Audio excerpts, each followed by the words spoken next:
Why do you miss people who treated you badly? It happens in more situations than we realize. Maybe it was an ex who left after years together. Maybe it was a friend who betrayed you. Maybe it was someone at work who smiled at you, but secretly damaged your trust. Maybe it was someone who made you feel important one day and completely ignored you the next. You know they hurt you. You know they changed the way you saw yourself. And yet, a strange thought still appears. Why am I still thinking about them? You remember the moments they made you laugh, the moments they made you feel understood, the moments you believed maybe things will become different. But you also remember the pain, the disappointment, the moments you felt invisible. And this creates one of the most confusing experiences in human psychology, because your mind says, they hurt me, but another part of you says, I still miss them, so why does this happen? Why can someone become emotionally important even when they caused you pain? Psychology reveals something surprising. The brain does not only remember people, it remembers emotional experiences. It remembers the moments you felt chosen, the moments you felt valuable, the moments you felt connected. Sometimes you are not missing the person themselves. You are missing the feeling your brain connected to them. And understanding this hidden mechanism can completely change the way you see your past.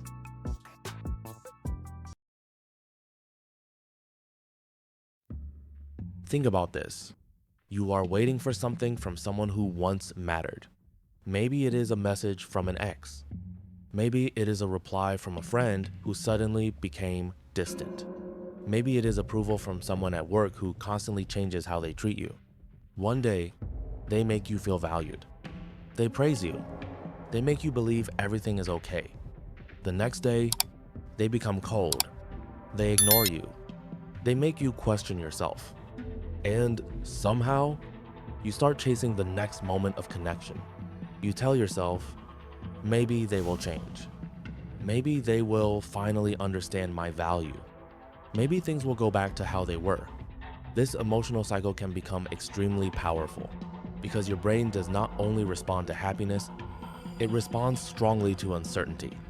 When a reward appears sometimes, but disappears at other times, your brain begins searching for the next reward. This is called intermittent reinforcement.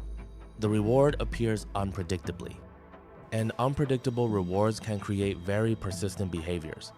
This strange pattern was studied by B.F. Skinner, an American psychologist, who became one of the most influential researchers in behavioral science.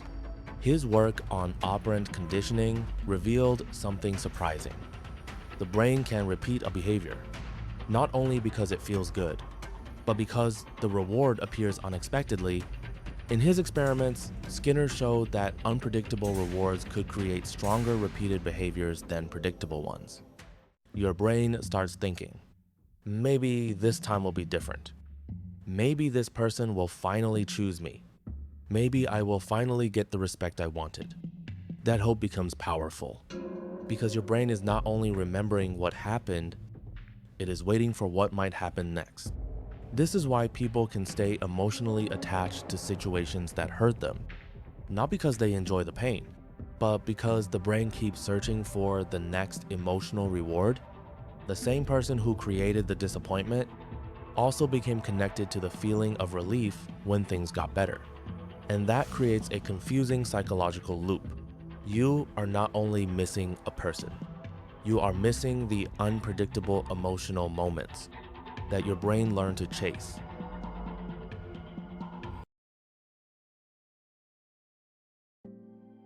Imagine this. You are walking somewhere familiar. A song starts playing. A place reminds you of the past. A small detail brings back a memory. And suddenly, your mind returns to someone who is no longer part of your life. Maybe it was an ex who broke your heart. Maybe it was a friend who betrayed your trust. Maybe it was someone in your family who never gave you the support you needed. Maybe it was someone who once made you feel seen before they became the reason you felt hurt. And for a moment, your brain does not show you the pain. It shows you the connection, the laughter, the conversations. the moments when you felt understood, and you wonder, why do I still care about someone who hurt me? Because human beings are built to create emotional bonds. When someone becomes important to us, the brain does not simply erase that connection because the relationship becomes painful. This is connected to the attachment system, a system designed to help humans maintain important relationships. This hidden emotional force was explained by John Bowlby, a British psychiatrist and the creator of attachment theory. His groundbreaking work changed the way psychologists understand human connection. He showed that attachment is not just a feeling. It is a deep system inside the human brain, designed to keep us connected to people who matter. Bowlby explained that attachment is not only about love. It is a deep biological system that pushes us to seek closeness and security with important people. That is why losing someone can feel like losing a part of yourself. Even when that person was unhealthy for you, your brain remembers the comfort, the familiarity, the feeling of being accepted, the version of yourself that existed around them. And sometimes, it confuses familiarity with safety. This is why people can miss someone who repeatedly disappointed them. Because the brain does not always ask, was this person good for me? Sometimes it asks, was this person important to me?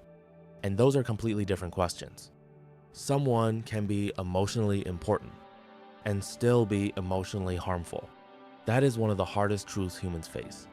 You are not only grieving a person, you may be grieving the future you imagined, the friendship you thought would last, the respect you hoped to receive, the version of yourself you were before everything changed. And sometimes, that imagined future is harder to let go of than the person themselves.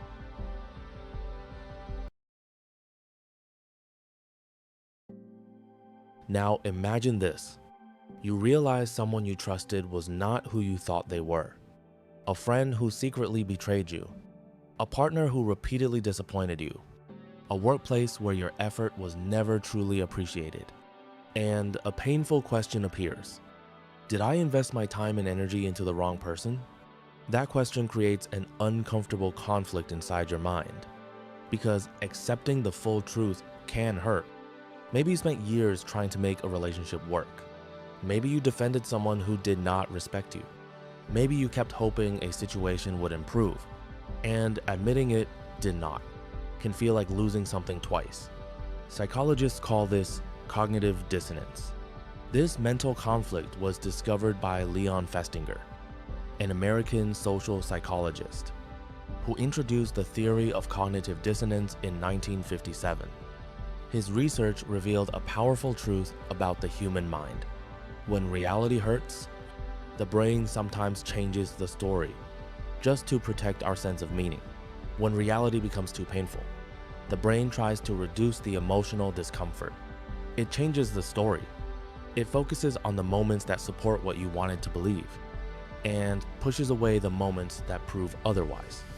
This is why you may remember the way they made me feel important, but forget the way they made me doubt myself. You remember the good version of them, but forget the pattern they repeated. Your brain is not trying to deceive you. It is trying to protect your sense of meaning, because admitting someone was wrong for you can also mean accepting that your hope was connected to something that could not give you what you needed. And that realization can feel painful. So sometimes you are not missing the person. You are missing the story your mind created around them.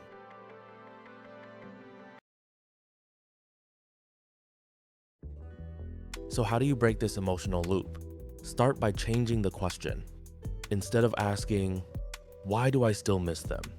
Ask, what did this person represent in my life? Maybe you do not miss their behavior. Maybe you miss feeling valued. Maybe you miss feeling understood. Maybe you miss having someone who made life feel less lonely. Maybe you miss the version of yourself that existed before everything changed. Separate the person from the emotion they created, because missing a feeling does not mean you need to return to the source of that feeling. Also, stop judging people by their best moments. A relationship, a friendship, a connection, is not defined by one beautiful memory. It is defined by the pattern that repeats over time. The kind words, the support, the good moments.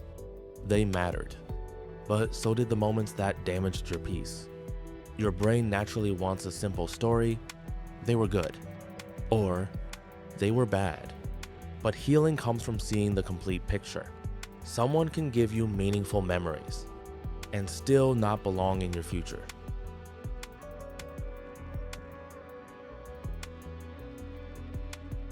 Sometimes the hardest truth is this: you are not always missing someone.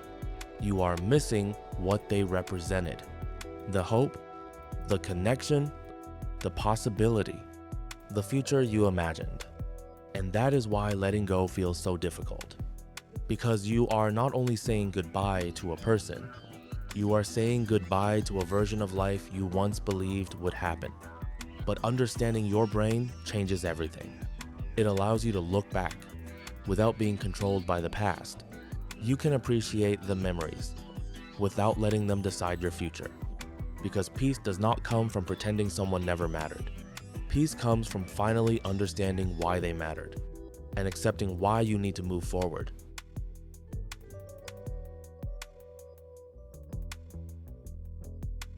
Have you ever missed someone, even though you knew they were not good for you? Was it really the person you missed, or the feeling they represented? Share your experience in the comments, because sometimes someone else's story helps us understand our own.